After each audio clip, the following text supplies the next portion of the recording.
ఇందిరమ్మ ఇల్లు లేని ఊరు లేదని అదే కాంగ్రెస్ ప్రభుత్వం గొప్పతనమన్నారు ఎమ్మెల్యే నాయిని రాజేందర్ రెడ్డి. హన్మకొండ బాలసముద్రంలోని డబుల్ బెడ్రూమ్ ఇళ్ల కాలనీలో అధికారులతో కలిసి పర్యటించారు ఎమ్మెల్యే. అన్ని బ్లాకులు పరిశీలించి సమస్యలను లబ్ధిదారులతో అడిగి తెలుసుకున్నారు. డబుల్ బెడ్రూమ్ కాలనీ ప్రజలు అధికారులతో కలిసి చేపట్టాల్సిన అభివృద్ధి పనులు, మౌలిక వసతులపై సమావేశం నిర్వహించారు.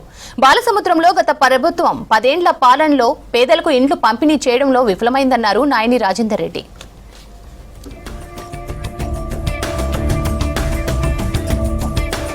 గత నెలలో హన్మకొండ వెస్ట్ నియోజకవర్గంలో డబుల్ బెడ్రూమ్ ఇండ్లు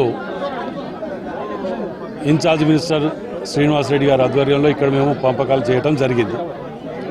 వీటిని శానిటేషన్ కానివ్వండి, వాటర్ ప్రాబ్లం కానివ్వండి, ఎలక్ట్రిసిటీ ప్రాబ్లం కొన్ని ఉన్నది. వాటికి ప్రత్యేకంగా అధికారులతో సందర్శించి వాటిని అలాట్మెంట్ చేయడానికి, వాటిని రెక్టిఫై చేసుకొని ఎక్కడెక్కడ ఇబ్బందులు ఉన్నాయో వాటిని ఇది చేయడానికి అధికార యంత్రాంగంతో ఇవాళ ఈ కాలనీని మేము తిరగటం జరుగుతున్నది. వీటికి నీటి సమస్యకు, ఎలక్ట్రిసిటీ సమస్యకు అత్యవసరంగా సుమారు 1 కోటి చిల్లర కేటాయించడం జరిగింది. ఆ పనులను కూడా, టెండర్లను కూడా కాల్ఫర్ చేస్తున్నాం. దాని త్వరలోనే నెల రోజులలో ఇక్కడ నీటి సమస్యను, వాటి సమస్యను మ్యాక్సిమం వీలైన కాడికి చేసే ప్రయత్నంలో మేము ఉన్నాం.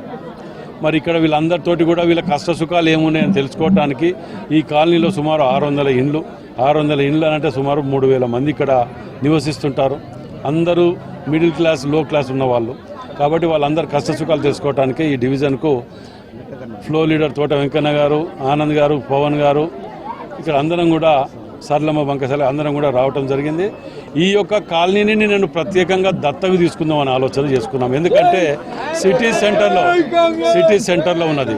దీన్ని ప్రత్యేక శ్రద్ధ వహించి దీని మీద చేద్దాం అనుకుంటాను. Thank you.